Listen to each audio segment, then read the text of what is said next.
kita sampai ke buku ke-7 Agatha Christie, buku pertamanya di penerbit yang baru. Wah, saya aja ngerasa fresh banget ya, apalagi Agatha Christie-nya saat itu.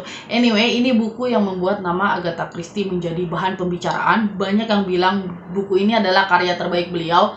Para fans-fans saat ini pun, kalau mereka saya lihat-lihat misalnya tulisan-tulisan atau di YouTube juga, mereka meranking buku-buku Agatha Christie, banyak banget yang memberikan ranking 1 di buku ini gitu. Tapi pada saat buku ini pertama kali keluar, itu fans terbelah 2 gitu, antara yang suka banget dan yang nggak suka banget, dan nuduh-nuduh, ngata-ngatain Agatha Christie itu curang. Selamat siang semua, selamat datang di kelas buku. Nama saya Ria dan kali ini saya akan bahas buku Pembunuhan atas Roger Ackroyd karya Agatha Christie. Akhirnya setelah 3 tahun Agatha Christie kembali ke pembunuhan domestik, dan si detektifnya juga saat ini adalah balik lagi ke Hercule Poirot. Cuma di buku ini Agatha Christie tuh kayak pertama kali lagi gitu, kayak dari ulang lagi ngenalin Hercule Poirot ini. Mungkin karena faktor ini penerbit yang baru ya, bukan penerbit yang lama gitu. Dan kayaknya pas banget gitu, penerbit baru dan naratornya juga baru, karena sebelumnya kan saya udah pernah bilang bahwa Agatha Christie itu sebenarnya sangat bosan sekali, sangat pengen banget cepet-cepet menyingkirkan si Hastings dari hidupnya Poirot gitu. Dia nggak mau lagi Hastings ada di situ, atau minimal nggak mau sering-sering ada Hastings lah gitu. Maka di buku ini naratornya bukan Hastings, tapi seorang dokter yang namanya Dr. Shepard. Dan di situ pun para fans udah mulai rame juga gini. Wah, ini kok lama-lama makin kayak Sherlock Holmes nih. Sherlock Holmes kan juga naratornya kan dokter ya, namanya Dr. Watson gitu. Dr. Shepard ini adalah dokter lokal setempat, dokter desa lah gitu. Nama desanya King's Abbot. Nah, di desa ini ada seorang perempuan yang baru aja meninggal dunia yang namanya Mrs. Ferrars. Mr. Ferrars ini adalah seorang janda kaya gitu. Janda kaya mati, Agatha Christie banget kan. Dr. Shepard orang yang memeriksa, dan sebenarnya sih dia curiga kalau Nyonya Ferrars ini bunuh diri. Tapi ya dia nggak mengumumkan kecurigaannya itu. Buat Dr. Shepard ya buat apa gitu kan. Nggak usah lah bikin masalah-masalah baru gitu. Nah, apakah cerita ini udah selesai sampai di sini? Ya tentu saja belum. Beberapa saat kemudian, Roger Ackroyd, seorang duda kaya juga, yang menurut gosip-gosip para tetangga, ini si Roger Ackroyd ini sama Mrs. Shepard ini pengen menikah nih gitu. Ternyata si Roger Ackroyd ini mati juga gitu. Dan kali ini tidak ada keraguan, Roger Ackroyd jelas dibunuh orang. Nah, Dr. Shepard ini punya tetangga baru. Orang asing, pensiunan polisi, kepalanya bulat telur, kumisnya gede, kalau ngomong agak lucu gitu. Kalau kita sih tahu ya orang ini, cuma menurut Dr. Shepard, ini orang asing ini lucu banget. Dia berusaha untuk menjadi petani, nanam-nanam labu, tapi gagal mulu. Dalam pikiran Dr. Shepard ya, lagian sih penata rambut, pas pensiun malah jadi petani gitu kan. Dan di buku-buku selanjutnya, si Hercule Poirot ini emang sering banget disangka seorang penata rambut. Mungkin karena, ya kan dia kan dandy ya, dikit-dikit repot ngebetulin dasi temennya, terus ya kayak gitulah, akhirnya orang-orang mikir bahwa wah nih kayaknya nih orang penata rambut nih, atau penata kecantikan gitu. Poirot tuh sebenarnya udah janji sama dirinya sendiri kalau dia tuh tidak akan terlibat dalam permasalahan kriminal lagi. Ya, tapi namanya juga jiwa detektif kan, kalau ada yang mati, mana tetangganya sendiri gitu. Mau nggak mau dia jadi ngelanggar janjinya sendiri kan. Hercule Poirot kan butuh sidekick tuh, atau ralat deh. Bukan Hercule Poirot yang butuh sidekick sebenarnya kan.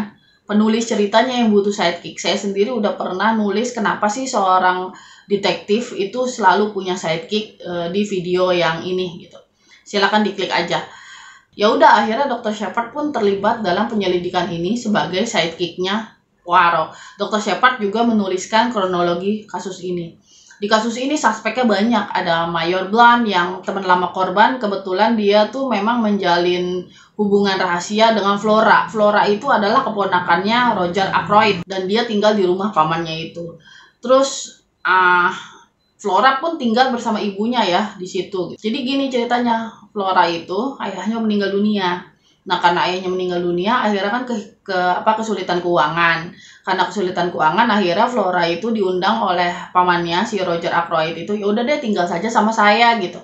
Akhirnya tinggallah sama si pamannya itu. Kemudian ada lagi Jeffrey Raymond, sekretarisnya korban.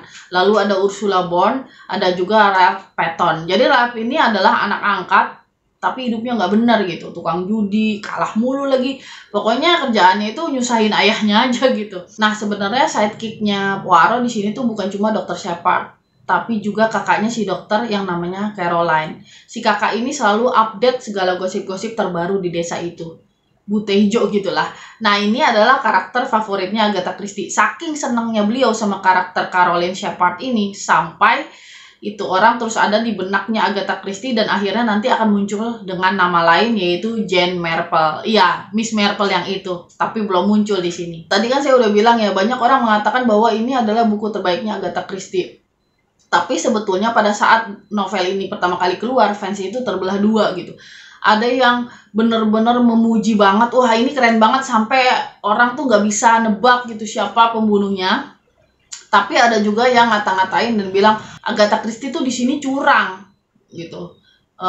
Saya tidak akan mengatakan kenapa curangnya, nanti akan jadi spoiler gitu. Tapi ya bagaimanapun nama Agatha Christie pada saat itu langsung melonjak, sehingga pada saat pertama kali buku ini keluar langsung laku sekitar 5.000 kopi pada saat itu, dan itu merupakan lonjakan yang besar sekali.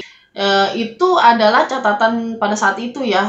Kalau sekarang mungkin dari satu buku itu udah belasan juta kopi sih katanya untuk satu buku ini doang. Selain para fans yang terbelah dua, kritik pun ternyata terbelah dua. Ada para kritikus-kritikus sastra yang bilang bahwa ini merupakan satu inovasi gitu, belum pernah dilakukan oleh penulis yang lain. Ada juga yang mengatakan bahwa wah ini jelas-jelas curang, tidak boleh, penulis itu tidak boleh kayak begini gitu. Bahkan orang-orang yang melayangkan surat langsung ke media massa yang juga dua sisi gitu. Ada yang melayangkan surat dan bilang bahwa ini tuh bagus banget, ini tuh nggak curang, penulisnya bener-bener oke.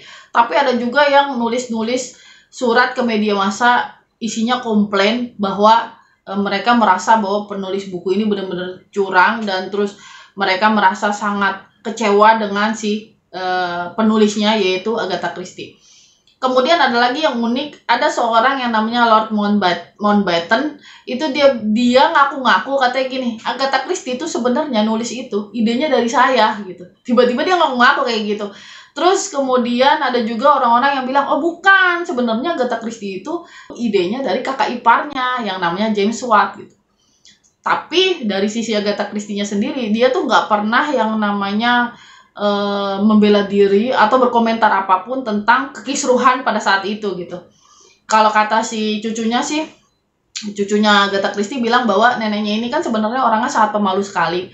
Dia tuh nggak bisa yang namanya diwawancarain orang. Pada saat itu mungkin orang-orang bilang, wah Agatha Christie sombong banget, diwawancarai aja nggak mau. Sebetulnya Agatha Christie itu pemalu gitu. Dia tuh deg-degan kalau ditanya-tanya sama orang. Makanya dia tuh selalu diam kalau ada orang yang komplain tentang karyanya dia. Berpuluh-puluh tahun kemudian, di autobiografinya, Agatha Christie menulis nih mengenai ini. Kata Agatha Christie, dia hanya bilang kayak begini, orang-orang bilang saya curang, tapi sebetulnya kalau pembaca itu jeli, kemudian membaca dengan sangat hati-hati, mereka akan tahu bahwa petunjuknya itu ada banyak banget dari buku itu gitu. Jadi petunjuk siapa pembunuhnya tuh sebenarnya udah ada banyak gitu.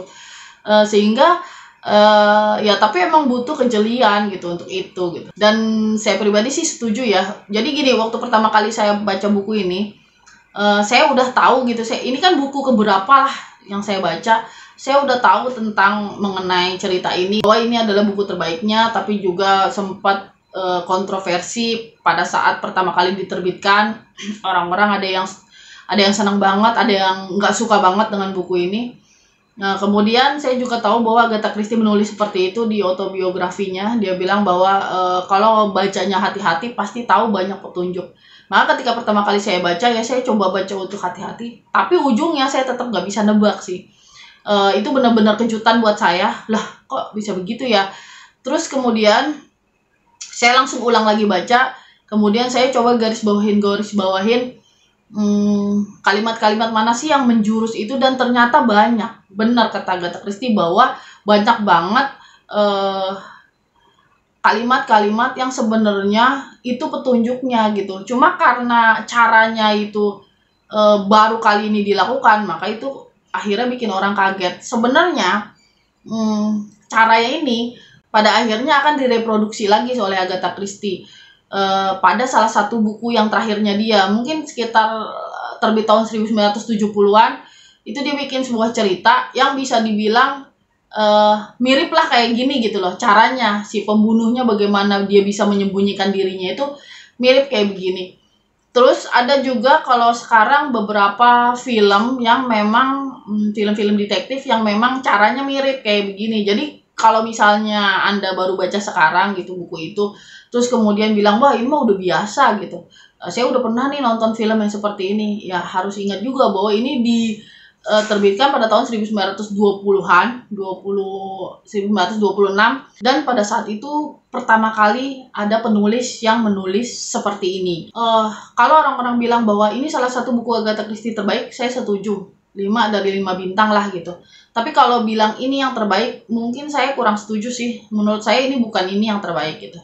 Oke, sampai di sini pembahasan buku kali ini. Like kalau kamu suka, dislike aja kalau kamu tidak suka.